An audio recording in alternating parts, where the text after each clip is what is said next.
Señor bendito, te doy gracias. Te doy gracias por la oportunidad que me das de estar aquí con mis hermanos. Señor, por este tiempo, Señor. Pero sobre todo por tu presencia, Señor.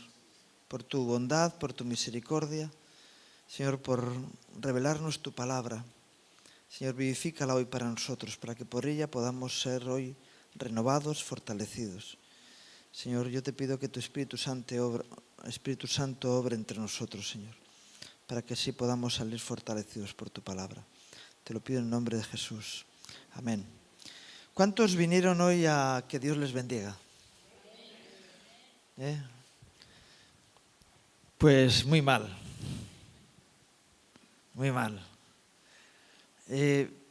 Tenemos que venir con los deberes hechos de casa. Tenemos que venir diciendo, Dios me bendijo ya, y yo vengo para edificación del cuerpo. Siempre habrá alguno que venga necesitando de esa bendición, pero qué bueno que ya desde temprano nuestras vidas estén llenas, fortalecidas. Y si tú estás como estaba comentando Inma del Salmo 23, para mí lo más importante del Salmo 23, bueno, es que dice el salmista, mi copa está rebosando. Y cuando alguien llega al culto y dice, no me entra más, yo no necesito que me echen más encima, sino que tengo para dar a los demás. Y eso está en la posición correcta. Y qué bueno sería que entonces dices, mira, no hace falta que haya un predicador, porque estamos todos siendo palabra viva, ¿verdad? Y que así podamos ir, tirando por tierra muchos sistemas establecidos, ¿no? Pero bueno, algo que creo que es importante y que Dios quiere en estos tiempos producir en medio nuestro, ¿verdad? Es, antes hablaba Inma algo del trato personal. Yo creo que Dios quiere... yo estaba pensando antes, ¿no? Si yo te pregunto, y hay gente que pregunta, oye, ¿qué es lo que cree tu iglesia? ¿Verdad? Hay gente que pregunta eso. Cuando se va a congregar a un sitio y dice, bueno, ¿y esta iglesia en qué cree? Ah, bueno, pues nosotros creemos en los dones del Espíritu, en el carisma, en no sé qué, en la salvación por gracia. Y para Dios no es importante eso. Dice, esta iglesia cree en las vírgenes o cree en los santos, ¿verdad? Y así nos va. Cuando es la fe que tenemos es una fe congregacional y no personal. Fijaros, en Mateo 16, 13 al 17, dice, viniendo Jesús a la región de Cesarea de Filipo, preguntó a sus discípulos diciendo, ¿quién dicen los hombres que es el Hijo del Hombre? Ellos dijeron, unos Juan el Bautista, otros Elías y otros Jeremías o alguno de los profetas. Él les dijo, ¿y vosotros? ¿Quién decís que soy yo? Respondiendo Simón Pedro dijo, tú eres el Cristo, el Hijo del Dios viviente. Entonces le respondió Jesús, bienaventurado eres Simón, hijo de Jonás, porque no te lo reveló sangre ni carne, sino mi Padre que está en los cielos. Pasamos de una visión general, ¿qué cree la gente? ¿Y vosotros? Y ahora Pedro contesta personalmente.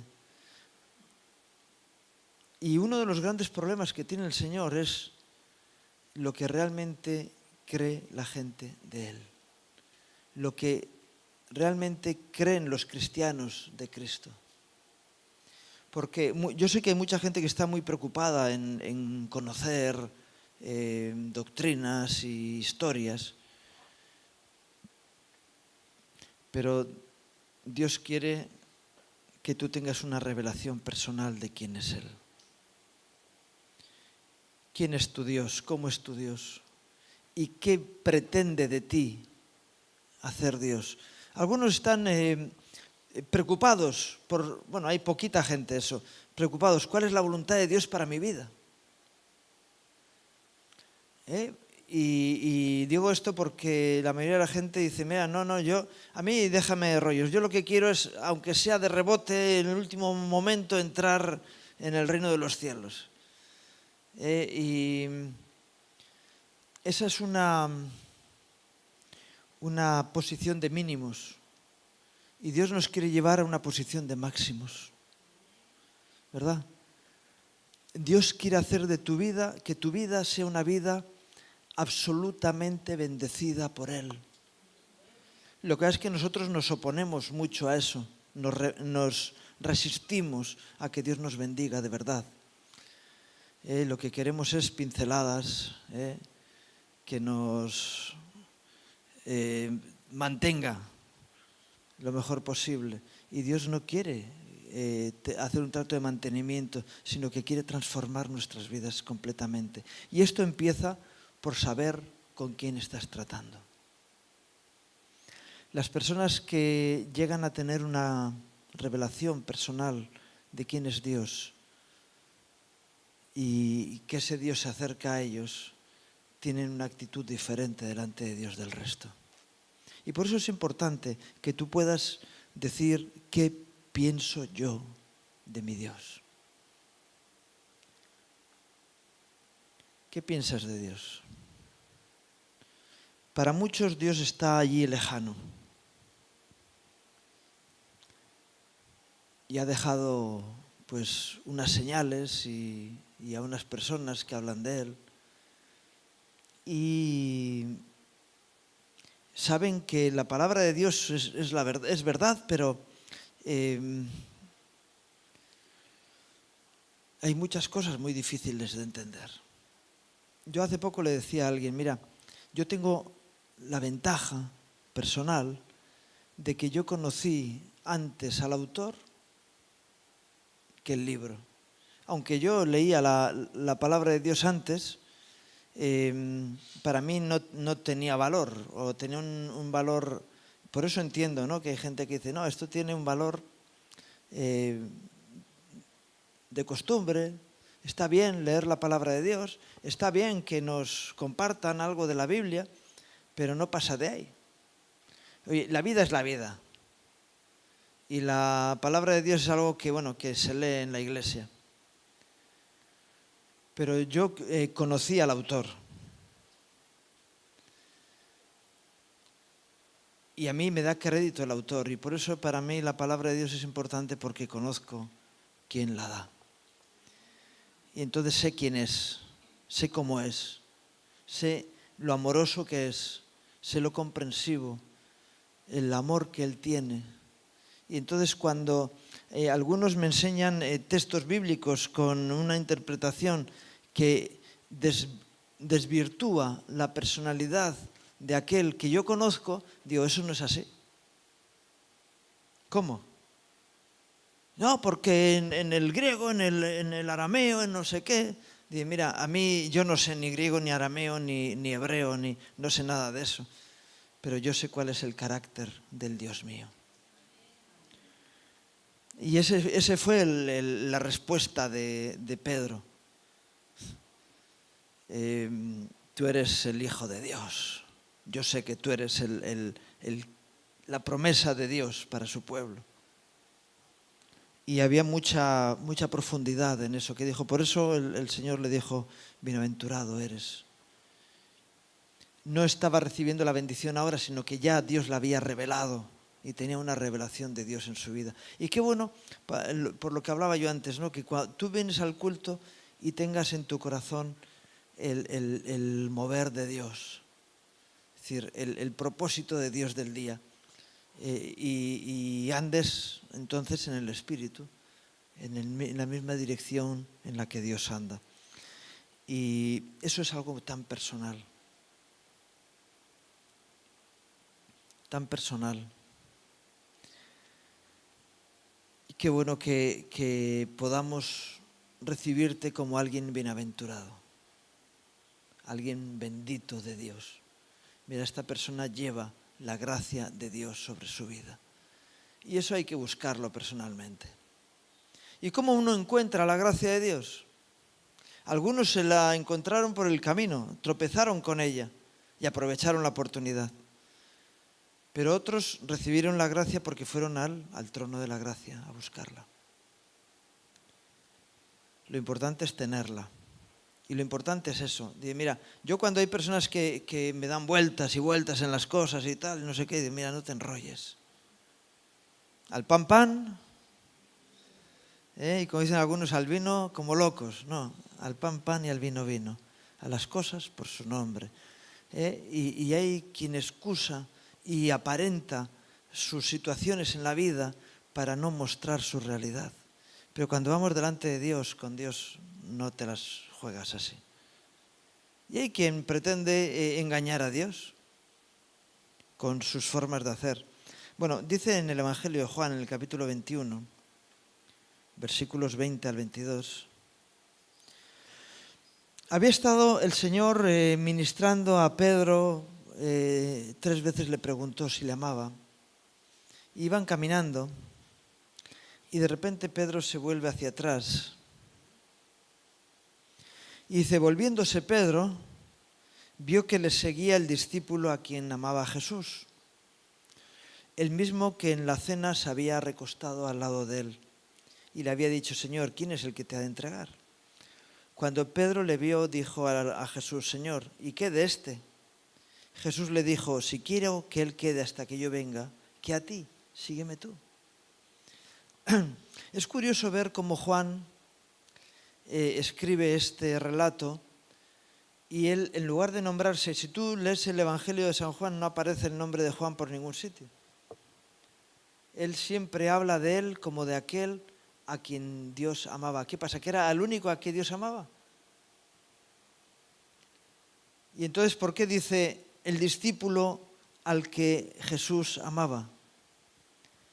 Le seguía el discípulo a quien Jesús amaba. Porque él decía, mira, yo la historia de los demás no la conozco, yo conozco la mía. Yo sé que Dios me ama. Y eso hacía de Juan una persona diferente a los demás. De hecho, Juan fue el único de los discípulos que pudo estar delante de la cruz cuando Jesús estaba allí clavado. Porque hay testimonio en los evangelios, ¿verdad? Ahí le dijo, Padre, Juan, ahí tienes a tu madre, madre, ahí tienes a tu hijo. Y estaba delante de Jesús en la cruz. ¿Y por qué tuvo la valentía de estar allí? Porque él se sentía amado. Y el verdadero amor echa fuera el temor. Y tantos cristianos que andan rodeados de miedos, de conflictos, dices, ¿por qué? Porque no tienen una revelación clara de quién es Jesús. Jesús oraba en el huerto del Getsemaní diciendo, Padre, que te conozcan a ti, el único Dios verdadero, y a Jesucristo al que tú has enviado. Porque lo demás es superfluo. Lo importante es qué ocurre en tu propia vida. Y yo sé que la gente busca juntarse con gente. Como dice el refrán, perdona Vicente, pero ¿dónde va la gente? ¿Por qué? Donde hay gente va más gente. Y dices, porque hay ese sentimiento gregario de juntarse unos con otros. Y dice, si somos muchos no podemos estar equivocados. ¿Y cómo no? Ya, pero se nota menos. Bueno, se nota más porque sois más. Cuando la equivocación la comete uno, pues no se nota mucho, pero si son muchos los que se equivocan, aquello va en aumento, ¿verdad? Y somos muy congregacionistas en ese aspecto. Yo sé que si en un sitio hay poca gente, vas a un restaurante y está vacío y dices, aquí darán mal de comer. Pero tendrá que entrar el primero para saber cómo es aquello. Y otro sitio está lleno y a veces te encuentras sitios llenos donde están tirando el pan así porque no tal y dices, bueno, es que a la gente le gusta estar ahí rodeado de gente. Pero Dios quiere trabajar con nosotros en lo íntimo, para que le conozcamos personalmente y para que bueno, Él nos conoce, ¿no? Pero para que tengamos una vida de relación personal con Él. Y entonces tendremos la fortaleza de saber quién es Él. Y a Pedro le dice, bien, está bien que haya otros, pero sígueme tú. Tú no hagas las cosas porque las hacen los demás, sino porque hay convicción en ti. Personas que se congregaban y que iban al ritmo del resto, de repente se marchan y ya viven otra vida diferente. Y digo, ¿qué pasó? Que tú te movías en la inercia del grupo. No tenías una vida personal, no tenías una convicción personal. Y entonces eres cristiano porque vives entre cristianos. Si estuvieras en el Tíbet serías, ¿cómo es? Budista. Y si hubieras nacido en Marruecos serías maometano. Y dices, así que vas por corriente, no por convicción personal. Y Dios está buscando personas que tengan una fe real, personal, propia, que hayan encontrado revelación en su corazón de quién es Dios y cómo es Dios para consigo. Algunos dicen, no, es que bueno, aquí hacer la voluntad de Dios es, bueno, tú tienes una convicción personal de qué es el llamado de Dios para tu vida. No, pues búscalo. Ya, y si Dios quiere algo que es complicado, ¿sabéis lo que dice la palabra de Dios? Mi yugo es fácil y mi carga es ligera. Y yo sé que muchos se resisten a buscar la voluntad de Dios. ¿Por qué? Porque tienen su propio plan. Y el Señor, tú eres solamente un instrumento en mis manos para que yo consiga mis propios planes. Y entonces estás equivocado. ¿Por qué? Porque la voluntad de Dios es perfecta. Y cuando alguien hace la voluntad de Dios está caminando en camino de perfección. Ya, pero entonces, ¿qué hago con mis planes? Los metes en una bolsita. No sé si hay contenedor ya, como han puesto tantos, si hay contenedor ya para los planes. Pero a la basura. Y esos son pocos los que están dispuestos. ¿Por qué? ¿Por qué hay pocos dispuestos a buscar la voluntad de Dios? Porque hay pocos que han recibido revelación de Dios para su vida. Incluso en la iglesia, muchas veces, si yo pregunto, todo el mundo dirá, no, hombre, a mí me vas a decir. Pero luego, en el andar del día a día, se demuestra cuál es la situación de cada uno. Y cómo hay personas que se empeñan en sacar su tema adelante, en lugar de decir, Dios, dime qué quieres que yo haga. Bueno, vamos a leer en 1 Corintios 4, versículos 1 al 4. Me llama mucho la atención este texto porque empieza diciendo, así pues, téngannos los hombres por servidores de Cristo y administradores de los misterios de Dios. Pero dice, ahora bien, se requiere de los administradores que cada uno sea hallado fiel. Y él dice, yo en muy poco tengo el ser juzgado por vosotros o por tribunal humano. Y entonces dice, téngannos los hombres por servidores, pero yo tengo en muy poco lo que piensan los hombres de mí. Entonces, ¿hay una contradicción o qué? Digo, bueno, es bueno que los hombres nos tengan por tal, pero no es suficiente. Eso es lo que está queriendo decir el apóstol aquí. Y ni aun yo mismo me juzgo a mí mismo, porque aunque de nada tengo mala conciencia, no por eso soy justificado, pero el que me juzga es el Señor. ¿Qué es lo que decía? El apóstol Pablo escribe a la iglesia en Corinto, una iglesia que estaba autojustificada. Somos lo máximo. Nosotros tenemos dones para repartir, tenemos gracia a raudales, somos la iglesia modelo.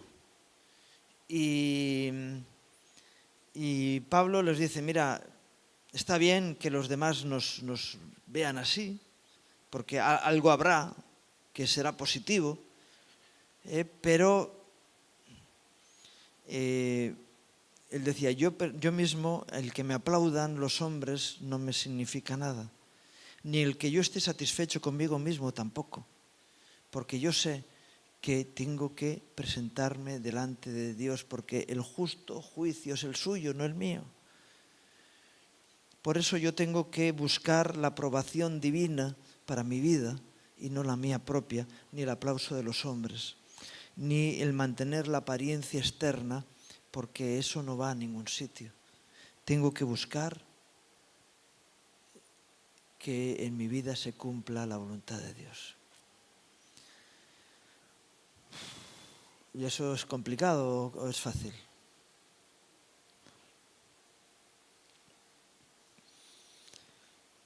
Y está bien que la gente te honre como alguien digno y todas estas cosas, pero qué bueno que uno se ponga delante de Dios. Fijaros, la iglesia de Corinto tan alta, y empieza el apóstol a rascarles un poquito, y dice, pero bueno, si estáis enfrentados unos con otros, si aquí hay envidias, si hay conflictos personales, si incluso hay vicios ocultos, impresionantes.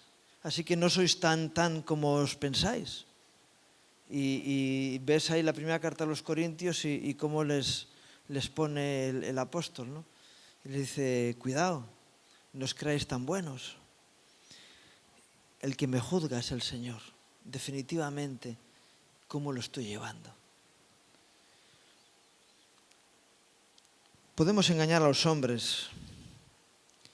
Dice en la segunda carta a los Corintios, fijaros, en la segunda carta, en el capítulo 5, versículos 10 y 11, y Pablo sigue R que R con la iglesia. Y les dice, porque es necesario que todos nosotros compadezcamos ante el tribunal de Cristo, para que cada uno reciba según lo que ha hecho mientras estaba en el cuerpo, sea bueno o sea malo.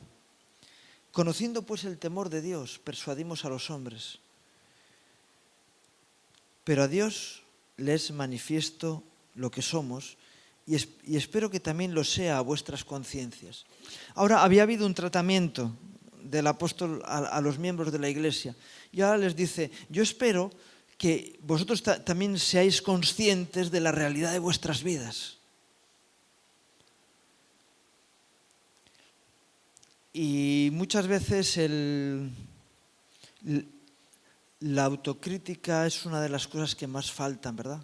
La autocomplacencia es mucho más habitual que la autocrítica. Y cuando alguien es autocrítico, lo que hace es duro consigo mismo. El apóstol Pablo decía que él se golpeaba a sí mismo, es decir, que se ponía en disciplina, ¿no? Es necesario que compadezcamos ante el tribunal de Cristo. Al final de nuestra vida es seguro,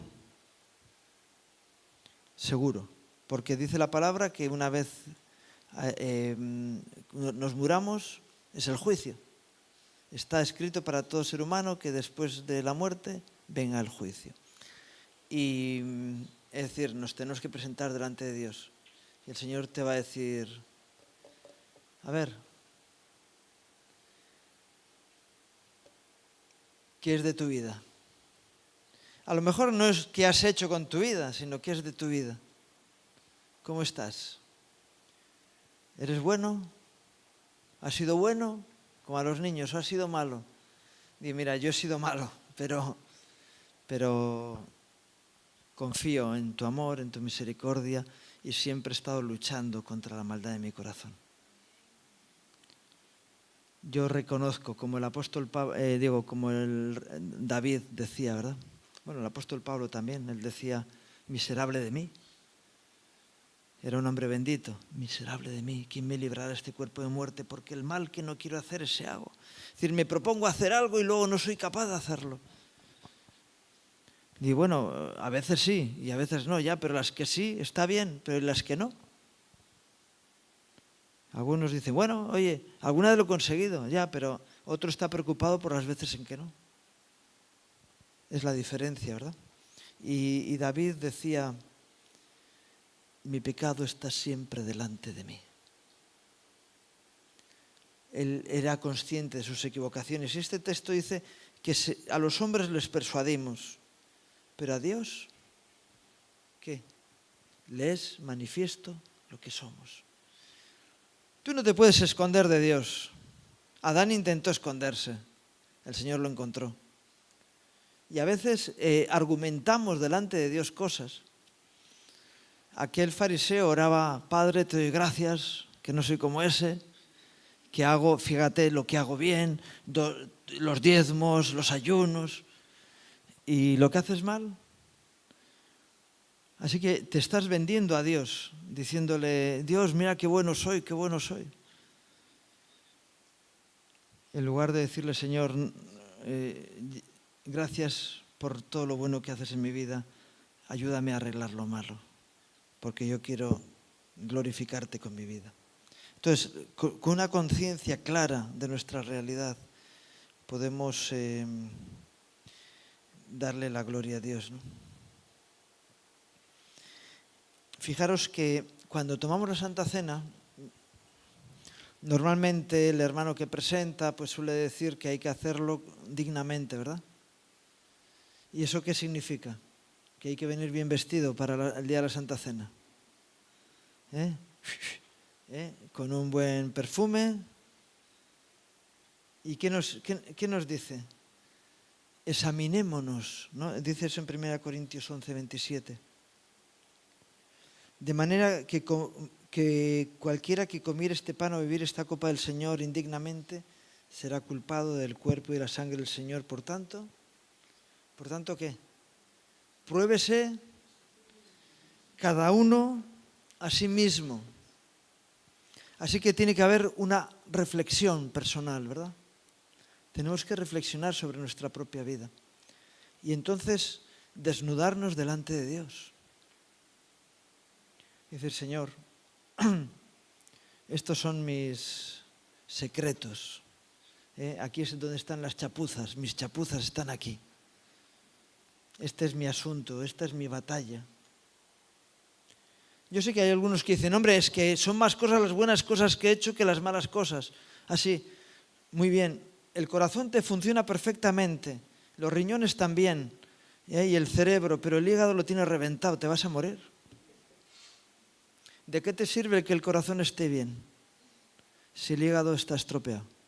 Te mueres, ¿verdad? Y otro no, yo el hígado lo tengo bien, lo he cuidado bien, pero los riñones, diálisis, tal, no sé qué, al final, mira, te vas a morir porque tu cuerpo no, hay algo que falla. ¿Dónde tienes que poner el cuidado?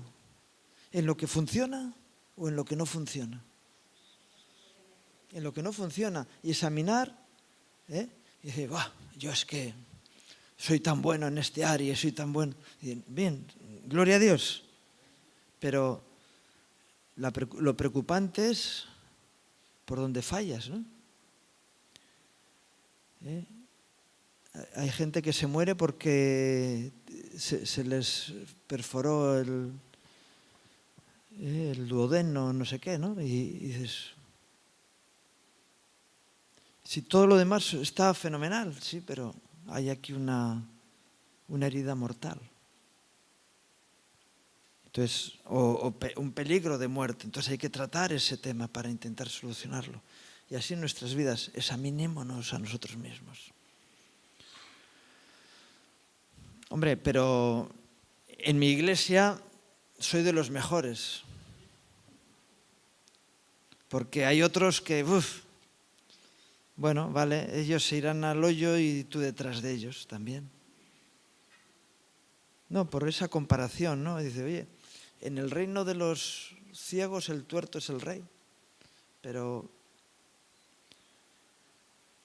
Dios quiere tuertos, quiere gente que ande a medio gas, a mitad de... ¿Qué es lo que dice la palabra con respecto a los tibios? Eso es vómito de Dios. Es lo peor. Lo peor que puede haber es alguien autojustificado. El pecador arrepentido, ese es bueno delante de Dios. Y el pecador no arrepentido también puede ser tratado. Pero el que se mantiene y se justifica, ya, pero yo me sé mover, ahí te vas a quedar. Examínate a ti mismo delante de Dios y sé honesto contigo y sé honesto con Dios. Y qué bueno que en ese autoexamen tú puedas pedirle a Dios que haga cosas en tu vida. Amén. Porque si Dios empieza a tratar tu problema, ¿dónde va a quedar el problema? Tenemos la victoria por medio de Jesús, ¿verdad? Y que uno podemos decir, mira, yo todas estas áreas voy bien, está en orden, esto es tal, pero tengo aquí asuntos pendientes que tengo que poner delante de Dios. Y cuando Dios empiece a tratar ese tema, mi vida va a cambiar. Y ahí es donde se va a manifestar la gloria de Dios en mi vida. En aquello en lo que no llego, no soy capaz, no estoy haciéndolo bien, ahí es donde Dios puede cambiar mi vida. Y qué bueno que nos acerquemos al Señor así. Señor, tú ves que yo soy débil, yo quiero ser fortalecido en ti. Amén.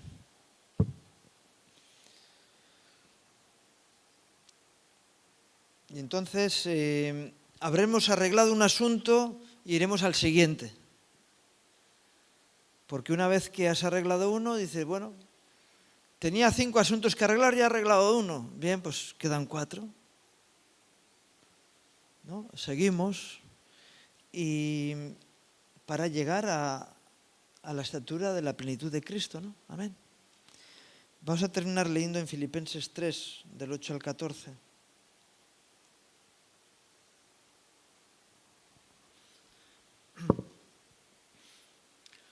A mí me llama la atención las cartas de Pablo y yo siempre me pregunto, ¿por qué escribe esto? ¿Por qué el apóstol le escribe este asunto a la iglesia en Filipo?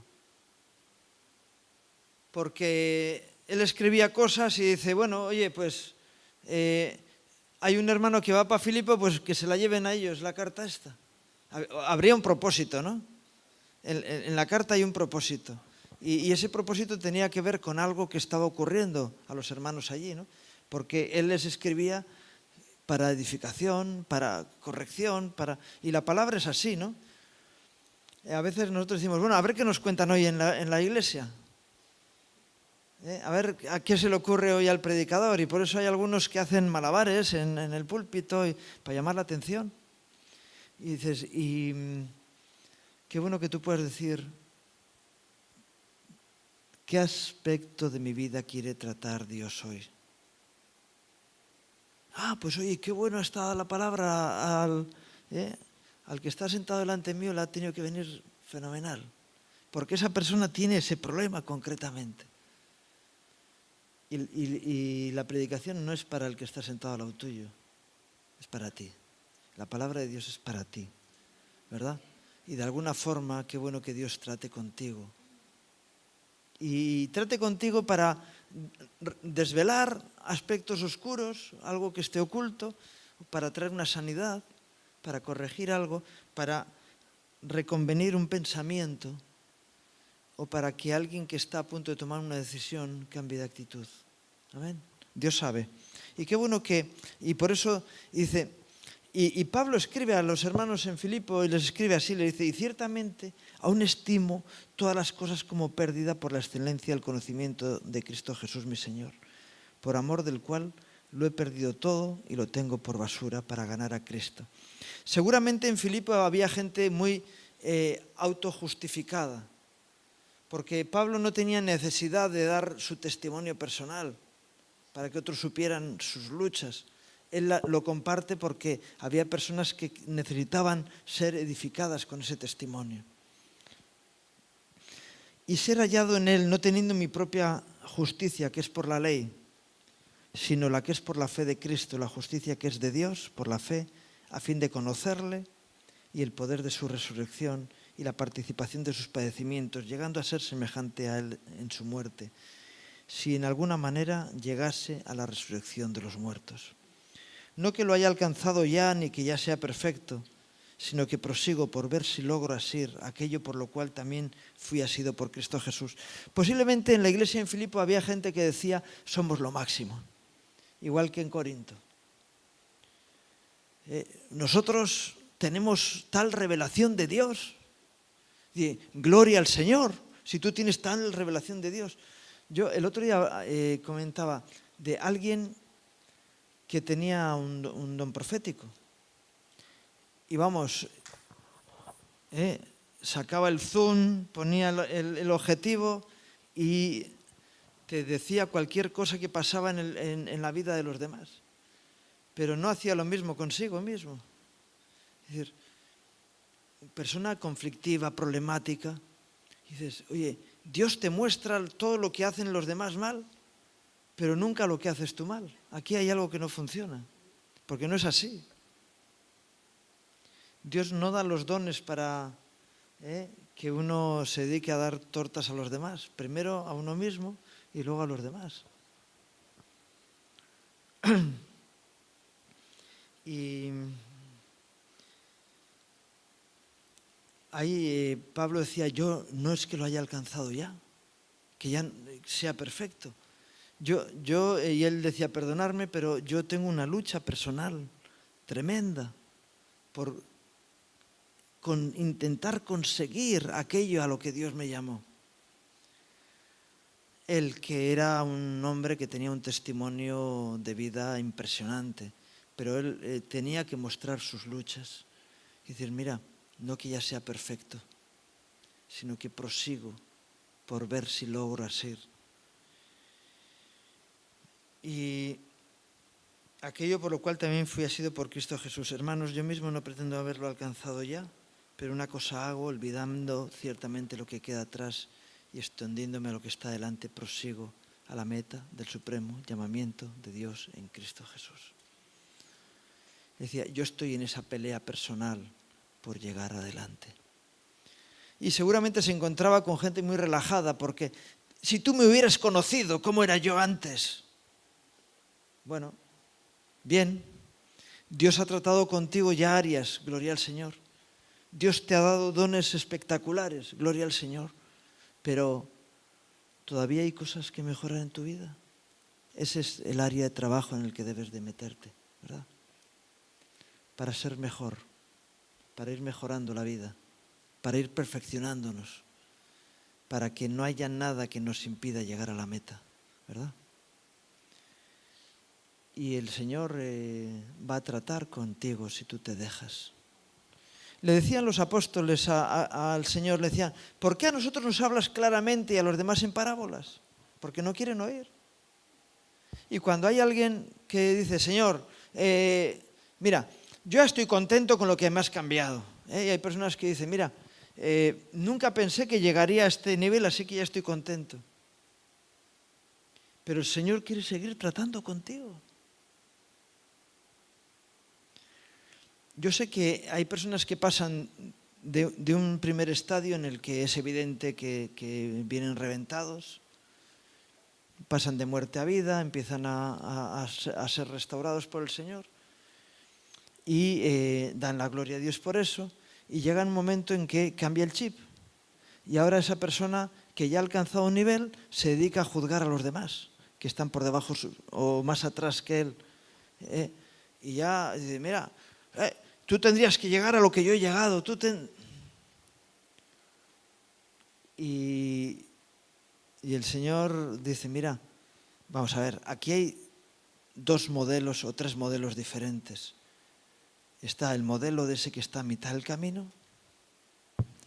Está el modelo del que partimos, antes, ahora, ¿verdad?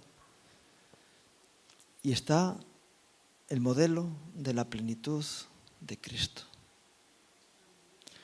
Y hay algunos que ya, bueno, sí, pero es que el apóstol Pablo decía, ser imitadores de mí, sí, como yo de Cristo. Es decir, en la medida en que yo he alcanzado la plenitud de Cristo, imitarme a mí. Es decir, el modelo sigue siendo el Señor, no yo. Y ese que dice, no, mira, tenéis que llegar a mi altura. Bien, está bien, pero tú tienes que seguir cambiando. Porque ahora que ya has dejado las cosas más brutas, las más burdas, Dios quiere empezar a tratar lo que es el interior de tu corazón. Sanar complejos, romper orgullos, quitar tantas y tantas cosas que a veces hay en el corazón. Juicios, heridas emocionales que te hacen reaccionar mal. Dios quiere tratar con cada uno de nosotros. Y qué bueno que tú vayas viendo cómo Dios trae sanidad a tu corazón. Hay personas que en cuanto les tocas el punto, saltan. Se mantienen bien, pero hay ahí la herida, le tocas la llaga y ¡ay! Como si tuvieran apendicitis, vamos. Hay que sanar, hay que cambiar. Pablo decía, yo prosigo por ver si logro asir aquello por lo cual también fui asido por Cristo Jesús. Llegaste a la meta, eres perfecto, entonces deja que Dios te trate personalmente. Ya, pero es que hay mucha gente que lo lleva peor que yo. Sígueme tú. Eres consciente de tu realidad. Pídele a Dios que te ayude a cambiar. Amén. Vamos a ver.